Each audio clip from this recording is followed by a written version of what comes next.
My parents called me a dropout. Look at your sister. I secretly built a $120 million tech firm while she wore a $30,000 gown. They are begging now. For 29 years, I was the family's black sheep. The one who dropped out, the sister stuck in customer service, the unfinished project no one believed in. My name is Dakota Lyons. My younger sister became the star of our New Orleans household, climbing to operations director at a biotech company with her MBA from Tulane, pulling in $220,000 a year. Her fiancé comes from a family running luxury real estate developments across Louisiana. Mom would flash photos of their high-rise condo in the French Quarter to every neighbor, calling my 800-square-foot place in Honolulu my island escape phase. At your age, that's just sad. Dad shook his head when I left college after 2 years, overwhelmed by the load, or so they assumed. They never dug deeper, just spread the simple story. Family gatherings were scripted. She'd dominate with talk of her latest biotech breakthrough, leadership seminars, connections to industry bigwigs. Her fiancé would drop names from their country club circles, charity galas, even state officials. Mom cut me off mid-sentence about my job. That's interesting, honey. Hey, tell us about your promotion, sweetie. Her awards from trade magazines were framed everywhere: her office, their condo, our parents' living room mantel. My photos tucked in a basement box back home. The wedding planning kicked off 18 months out. She wanted perfection, a $400,000 affair at a historic New Orleans mansion, 300 guests, top planner. His family chipped in $200,000. Parents remortgaged the house for the rest. This is once in a lifetime, Mom said, eyes shining. She deserves her dream day. I started as a bridesmaid but got bumped to guest for better optics with her biotech crowd.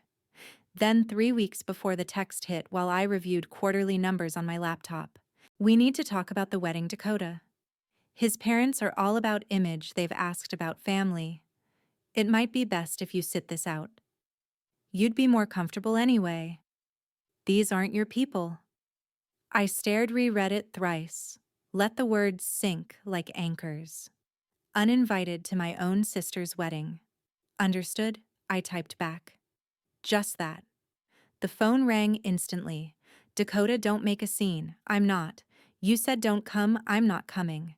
It's complicated. His mom's on museum boards, dad's golfing with senators. They expect a certain level job presentation success. You do customer service live in Honolulu, drive a compact car. His uncle's in venture capital, cousin's a rep. See the awkwardness crystal clear. We'll do a small family dinner after. Just us. I hung up, surveyed my modest setup, the basic furniture, tiny kitchen she'd once called cramped. Sure. Enjoy. That's when I checked the Honolulu Tech Innovation Awards date. April 15th, same as her big day. I'd planned to skip for the wedding. Not anymore. What my family didn't know, what they'd never asked in 4 years, was why I really left school. It was an overload. I'd spotted a gap in fintech for small businesses, affordable tools the big players ignored. I built something that couldn't wait. Self-taught code nights, grinding for 8 months, launched a cloud app at $89 to $279 monthly. Named it FinStream. By Dropout, year 50 clients, $7,500 recurring. They thought I was wasting away.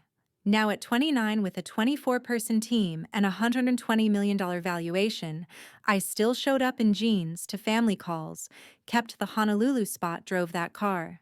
I said customer service technically true as owner, serving 200 clients. I tested if they'd value me without the win. Answer was no. Her text sealed it. If you've ever been the family disappointment while building something huge in secret, hit like and subscribe. Tell me your story in the comments. Back in New Orleans, my family never missed a chance to highlight Everly's achievements. Mom Shirley Lyons would pull out her phone at every gathering, showing off pictures of Everly Lyons' penthouse in the French Quarter to anyone who would listen. That place boasted floor-to-ceiling windows overlooking the Mississippi River, A rooftop terrace with string lights, plush lounge seating, and custom kitchen islands crafted from imported marble that cost more than my annual utilities. Dad, Eugene Lyons, beamed with pride whenever he mentioned her role director of operations at Biogen Labs, equipped with an MBA from Tulane University, earning $220,000 a year, plus substantial stock options and quarterly bonuses that finance their spontaneous getaways to the Caribbean. Everly's fiancé, Camden Holt, came from deep-rooted Louisiana affluence. His family oversaw a vast network of premium real estate ventures along the Gulf Coast, encompassing oceanfront condominiums, exclusive gated enclaves, and commercial properties, catering to affluent clientele. Mom relished narrating their escapades at the Holt family estate, detailing evenings with gourmet meals prepared by award-winning chefs. Leisurely sunset sails on their private yacht, moored at Lake Pontchartrain, and invitations to high society galas mingling with regional power brokers. By comparison, my 800-square-foot apartment in Honolulu's Kaka'ako area was dismissed as my bohemian phase. Mom uttered it with a sympathetic tilt of her head, implying it was a youthful detour I should abandon promptly. At 29, that's worrisome, she'd stress her words heavy with unspoken judgment. Dad amplified the narrative, frequently recalling how I quit college after 2 years, attributing it to the demanding curriculum. They clung to that superficial account, uninterested in exploring the underlying reasons. Our family assemblies, whether during festive Mardi Gras trips or routine video conferences, adhered to a familiar routine. Everly would command the discussion with accounts of her newest initiative at Biogen, delving into topics like navigating regulatory frameworks, implementing cutting-edge management tools, and forging alliances with leading figures in the biotechnology sector at national summits. Camden would contribute tales from their elite network organizing charity auctions, attended by state legislators, participating in prestigious golf outings with business magnates, and channeling funds via the Holt Family Trust to influential nonprofit organizations. Should I attempt to interject details about my routine, Mom would acknowledge briefly before redirecting. That's stable work, Dakota. Speaking of accomplishments, Everly elaborate on that recent merger negotiation you're spearheading. Her accolade, a Distinguished Operations Excellence Award from a premier biotech periodical, functioned as the definitive shift mechanism. They possessed 3 framed editions, one adorning her office desk, another gracing their penthouse foyer, and the third holding prime position on our parents' living room mantel in the Garden District home. No remnants of my life adorned those prominent spots. My childhood pictures and travel mementos stayed concealed in an upstairs storage drawer, unearthed once during a holiday stay when I hunted for additional bedding. Throughout this period, I maintained my facade. In Honolulu, I preserved that understated apartment with its second-hand couch, modest kitchen arrangement, and solitary bathroom that Everly had once described as charmingly compact. In a dismissive tone during an infrequent conversation, I navigated with my dependable Honda Civic for errands, opted for relaxed attire in those virtual family interactions, and when queried about my occupation, consistently responded with customer service. It held truth. As the architect and chief executive of Finstream, I personally supervised client interactions for more than 8,200 accounts across the country. Nevertheless, I permitted their misconceptions to persist, probing whether fundamental esteem relied on tangible victories. Across 4 years, it evidently did not. It was amid a fintech convention in Honolulu 3 years prior that I initially encountered Reese Patel. He delivered a compelling presentation on expansion tactics in nascent markets, leveraging his track record of guiding a semiconductor enterprise to a $2.9 billion public offering. We conversed during a midday break, connecting over mutual obstacles in the entrepreneurial landscape. When I confided about launching Finstream amidst familial doubt, he replied without patronization, "Families that undervalue your drive forfeit the privilege to witness your ascent," he asserted straightforwardly. We commenced a romantic relationship not long afterward, and he transformed into my advisor, dispensing guidance on securing venture capital and assembling talent, while upholding my resolve to conceal my advancements from the New Orleans contingent. His backing alleviated the solitude, demonstrating that nurtured connections could supplant the deficiencies in familial ties. 4 years ago in Honolulu, during my sophomore year at the University of Hawaii, I noticed a glaring issue while interning at local startups. Small businesses everywhere, from island cafes to service shops, struggled with high-cost fintech tools that drained their budgets without delivering value. Enterprise software ran from $45,000 to $190,000 annually, while cheap alternatives lacked essential features like seamless payment integration or user-friendly dashboards. I decided to create an accessible solution tailored for them. I dropped out not because the classes overwhelmed me, but to pursue this idea that demanded immediate action. My parents assumed failure, but I spent nights self-teaching code through online tutorials and forums, grinding for 8 months to build the prototype. The app offered cloud-based fintech services, streamlined invoicing, expense tracking, and analytics at $89 to $279 per month, based on scale. It provided exactly what small firms needed: intuitive interfaces for mobile access, automated reminders to reduce late payments, and customizable reports without unnecessary complexity. Launching FinStream in 2020, I signed the first 50 clients within months, generating $7,500 in recurring monthly revenue. My family remained clueless, convinced I wasted potential in entry-level work. By 2021, client count hit 800 nationwide, pulling in $170,000 monthly through targeted outreach via social media ads and partnerships with local chambers of commerce. I reinvested every cent into server upgrades and feature expansions like API integrations for e-commerce platforms. Growth accelerated in 2022, reaching 3,200 clients and $600,000 per month. I hired my initial team developers from freelance sites, a sales lead with prior startup experience, and relocated operations to a co-working space in Waikiki to accommodate brainstorming sessions and client demos. Revenue-funded marketing campaigns at industry expos, attracting users from diverse sectors, such as retail outlets, and freelance consultants who praised the app's affordability in testimonials. By 2023, we served 8,200 clients across the U.S., yielding $1.8 million monthly or $21.5 million annually. The team expanded to 24 members, including specialists in customer support, who managed onboarding webinars and resolved tickets within hours, ensuring retention rates above 90%. We introduced advanced tools like fraud detection algorithms and multi-currency support, differentiating us from competitors. Early 2024 brought our Series B funding round, valuing FinStream at $120 million. Investors impressed by our metrics: consistent month-over-month growth of 15%, and low churn, poured in capital for international expansion pilots. Throughout, I maintain the low-profile life genes at video calls, that compact Honolulu apartment, the reliable car. When family probed my job, customer service sufficed. Accurate as CEO, overseeing thousands of accounts.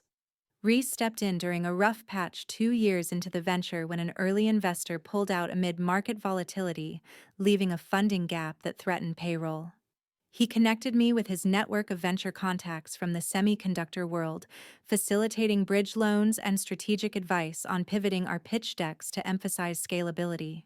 Beyond finances, he bolstered my decision to keep everything hidden from New Orleans, reasoning that true familial bonds shouldn't hinge on achievements. If they can't appreciate you without the proof, build without their gaze, he advised during late-night discussions over coffee at beachside spots. His encouragement solidified my test. Would they cherish plain Dakota or only the triumphant version? As milestones piled up, their indifference confirmed the latter, but Reese's presence reminded me of support's true form, unwavering through uncertainties. 18 months earlier, Wedding preparations for Everly consumed our family conversations. She envisioned an extravagant ceremony at a historic mansion in New Orleans' Garden District, complete with ornate chandeliers hanging from vaulted ceilings, lush floral arches framing the altar, and a reception hall accommodating 300 guests under twinkling lights.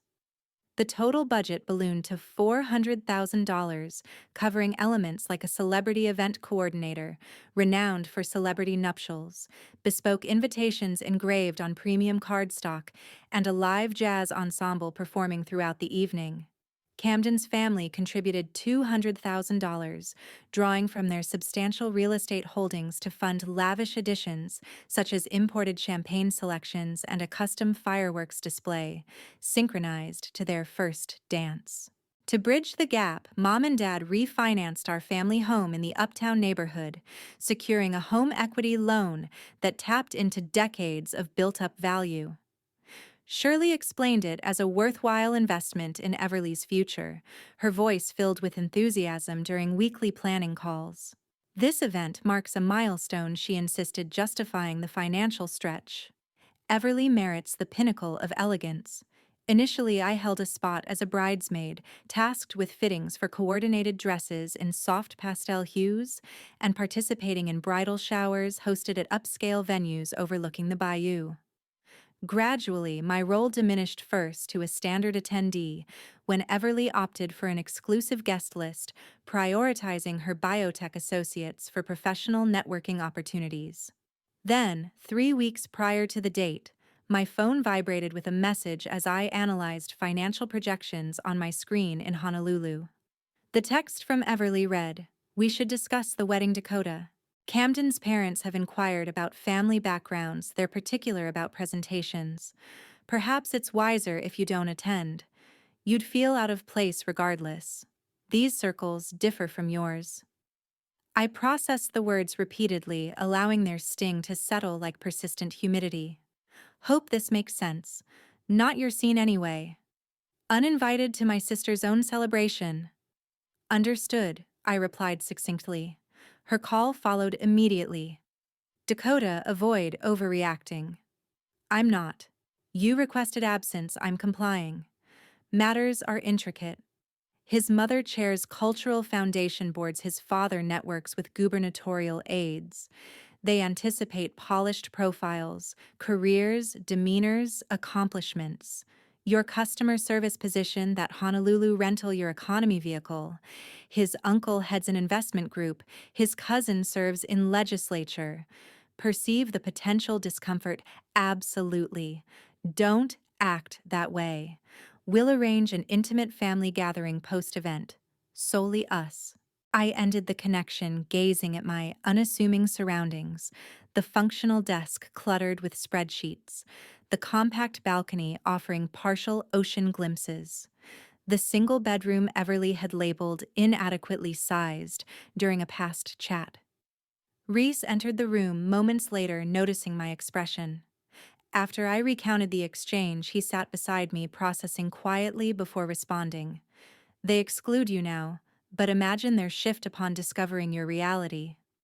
He suggested reviewing the Honolulu Tech Innovation Awards schedule, highlighting its alignment with the wedding date. I'd contemplated attending the ceremony over the event. That plan evaporated. Let's ensure your triumph resonates undeniably. He proposed outlining strategies to maximize visibility through media outreach and networking at the gala.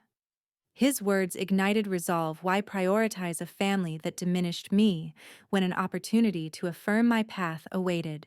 With the decision made, I invested in a custom gown from a renowned designer for $7,500, midnight blue silk, with intricate beading that caught light like ocean waves under Hawaiian stars. Paired it with professional hair and makeup from a team that styled for local film productions, and shoes costing more than my monthly rent, transforming my reflection into something polished and commanding. Reese volunteered as my escort, insisting we turn the evening into a statement. Families that dismiss your potential don't merit your presence, he stated plainly while helping select accessories.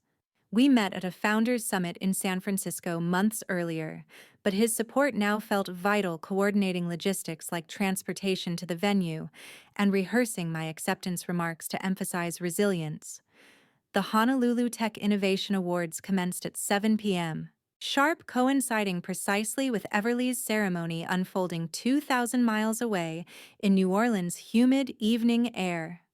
Established over a decade to celebrate emerging innovators driving economic growth in Hawaii, the Under 30 category drew prestige, selecting just 5 honorees from hundreds of submissions annually.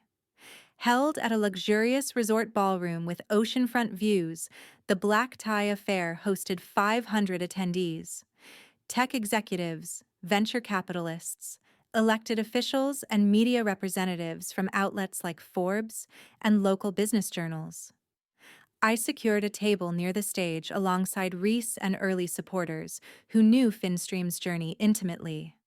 Mayor Kendra Wong delivered opening remarks praising Hawaii's role in fostering tech ecosystems amid island challenges. Awards progressed in reverse order, building anticipation with spotlights and orchestral swells for each reveal. As the top under 30 recipient, my introduction echoed through the room. This visionary has generated 24 high-skilled jobs in Honolulu, serves over 8,200 small businesses. Nationwide achieves $21.5 million in annual revenue and holds a $120 million valuation in merely 4 years. Massive screens flanking the stage illuminated Finstream's interface, clean dashboards for financial tracking, client testimonials from entrepreneurs crediting the app for streamlining operations, and charts depicting exponential user adoption curves from initial launch to current dominance. A first-generation student who left university to chase her vision, self-taught programming, and at 29, she's reshaping fintech for underserved markets. The audience hushed as I rose, Reese gripping my hand reassuringly. I ascended the steps in that exquisite dress and $1,000 heels, accepted the crystal trophy from Mayor Wong amid thunderous applause, and stepped to the microphone overlooking influential faces in Hawaiian business. Dakota, the mayor, announced "Share what inspired Finstream." I spoke steadily. Small enterprises deserved better tools without exorbitant fees. I aim to democratize fintech, enabling competition against giants. And you exited college for this, yes, toughest call yet. My family struggled to grasp it. Laughter rippled through the crowd as I continued. They viewed it as squandering opportunity. Instead, I constructed one. Pausing for emphasis, I addressed aspiring founders lacking backing. Proceed regardless. Authentic supporters celebrate victories. Absence reveals you've gained something greater, self-reliance. Cheers erupted louder. Photographers captured poses with the mayor trophy gleaming under lights. Forbes dispatched the images across social platforms within minutes, tagging me, Finstream, and the mayor. The caption highlighted Dakota Lyons, 29, claims Honolulu Tech Under 30 CEO honor for crafting a $120 million fintech powerhouse revolutionizing small business finance. Screens behind showcased our logo prominently. Hashtags included Hawaii Innovation, Under 30 Leaders, Women in Tech.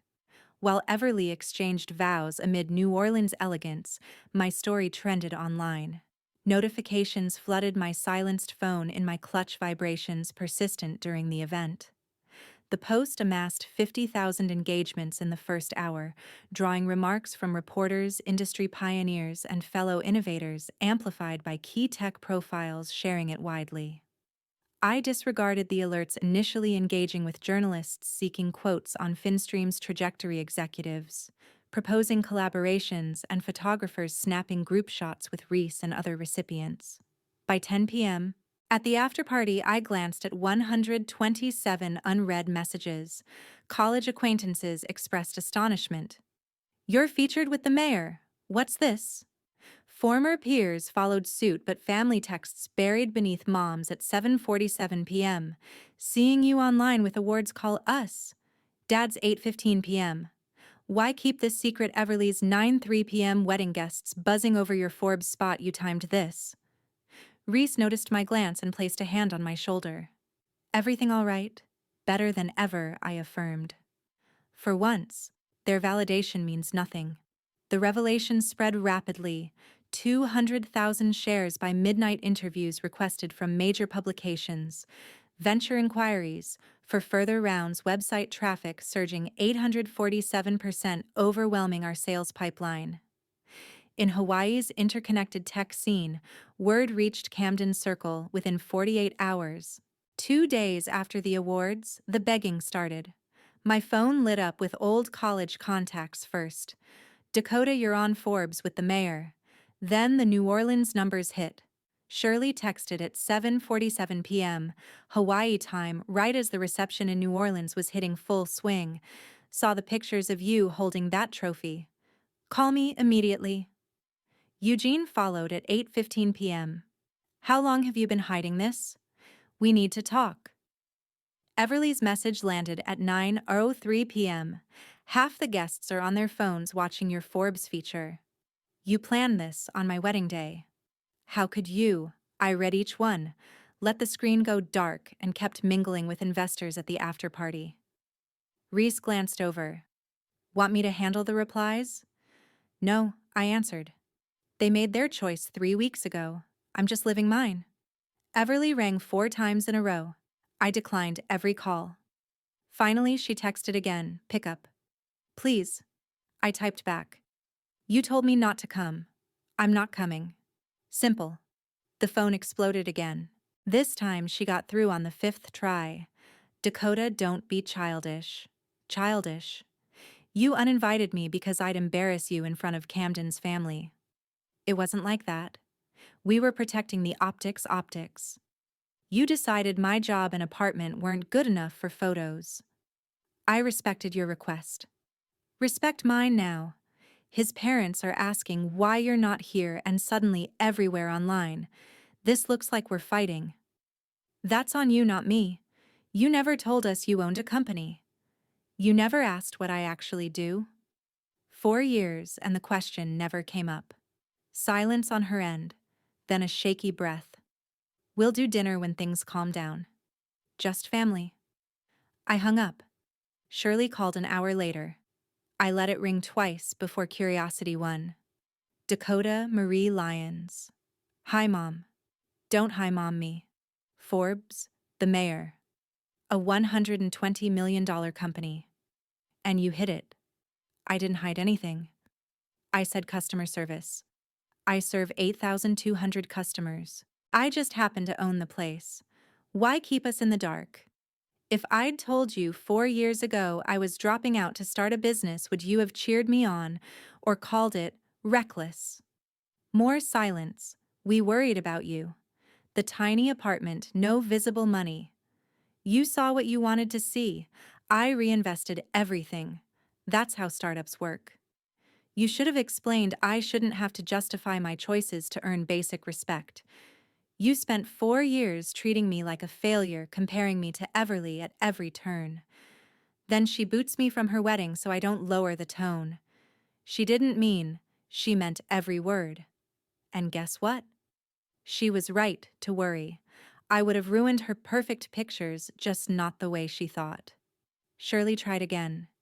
Camden's parents are impressed now. They want to meet you. Stop. Forbes changes everything exactly. When I was just the dropout, I was disposable. Now I'm useful. So suddenly I'm welcome. Pass. This is tearing the family apart. No, Mom. It's revealing what the family actually is. There's a difference. I ended the call, switched the phone to Do Not Disturb, and turned back to the room full of people who'd believed in me long before any headline. 2 days after the wedding, Everly called while I was in a board meeting in Honolulu. I let it ring out. She tried again, then texted, "Please answer." Camden's parents saw the Forbes article. They're furious we left you out. They want to meet you. This is hurting everything. I replied once. Not interested in people who only want me now that I'm useful. Enjoy married life. She attempted 17 more calls that day. I blocked the number. 3 weeks later, Camden filed for divorce. The Holt family had made it clear excluding a newly famous high-value tech founder reflected poorly on their image-obsessed circle. Everly lost access to the Family Foundation Events Board invitations and the social currency she'd built her identity around. Stress fractured the marriage faster than anyone expected. Divorce rates in that income bracket hover around 50% when status takes a hit. Papers were signed quietly before the 6 months passed. Shirley showed up unannounced at my Honolulu apartment one afternoon, suitcase in hand, looking smaller than I remembered. Security had let her up after she name-dropped family emergency. I opened the door but didn't invite her in. "We have to fix this," she started, voice cracking. "Everly's marriage is falling apart. Your father and I can't sleep. The bank sent notices. Not my emergency, Mom. We refinanced the house for her wedding. Payments are crushing us now that the interest rate reset. You thought Everly's big day mattered more than my future. You chose. I was wrong. Okay, we were wrong. Come home. Help us figure this out." I looked past her at the hallway. "I built my home here. You're welcome to visit when you're ready to see me, not fix your problems. Until then, goodbye." She left crying. She left. I closed the door. 6 months post-wedding, the foreclosure notice hit our family home in uptown New Orleans. The loan they took for the remaining $200,000 became impossible once Dad's consulting gigs dried up and Mom's part-time real estate license produced nothing in a cooling market. Home equity loans defaulting isn't rare. Thousands happen every year across the country. They lost the house I grew up in. Eugene called the day the auction date was set. His voice sounded hollow. "Dakota, we're losing everything. I was wrong about you. I see that now. Please, can we talk in person?" "We are talking, Dad. I projected my own fears onto you. Thought the safe path was the only path. I'm sorry. I appreciate hearing it. But sorry doesn't rebuild 4 years of dismissal. Give us a chance to make it right. I've given chances. You use them to compare me to Everly. I'm done waiting for you to catch up. I need permanent space. Don't call again." I hung up, hands steady for the first time. Reese was waiting in the living room when I walked back in. "You okay?" "Better than okay." He pulled me close. "You don't owe them another minute. Cut the cord clean. Focus on the life we're building. Chosen family over biology when biology fails." That night, I blocked every remaining New Orleans number. The chapter closed. 8 months later, I blocked the last of their numbers and deleted the contacts. No more surprise calls, no lingering texts pleading for reconciliation. The silence felt like freedom, a clean break from the weight of expectations that had defined my 20s. In Honolulu, life moved forward without the anchor of New Orleans drama. Reese and I celebrated the milestone with a quiet dinner at a seaside spot, toasting to boundaries that protected peace. The house we bought stood as my first major personal splurge, a $1.3 million contemporary build in the hills above downtown Honolulu. 2,800 square feet of open-concept space, with expansive windows framing panoramic views of the city skyline and Diamond Head Crater beyond. The master suite featured a spa-like bathroom with a rain shower and soaking tub overlooking the ocean, while the home office doubled as a creative hub for late-night strategy sessions. A dedicated photography studio nodded to my long-standing hobby, capturing island sunsets and urban textures that grounded me amid the chaos. We paid in cash, no debts tying me back to anyone else's choices. FinStream surged ahead that quarter, hitting $40 million in annual revenue through expanded subscriptions and premium add-ons like advanced analytics dashboards. The Series C round closed at $30 million, pushing our valuation to $115 million. Investors clamored for stakes drawn to our proven model of empowering small businesses with tools that leveled the playing field against corporate giants.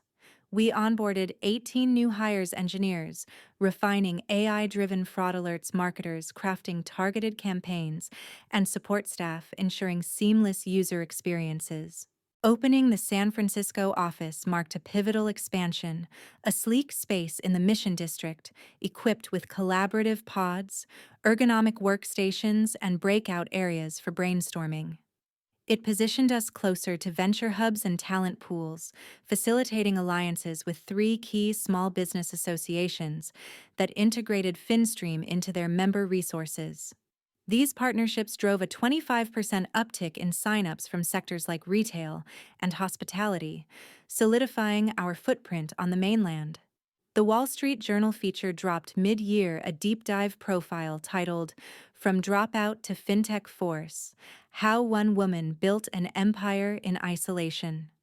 It chronicled the journey, the self-taught nights, the hidden growth, the awards night revelation without sensationalizing the family rift. Emails flooded my inbox from across the country.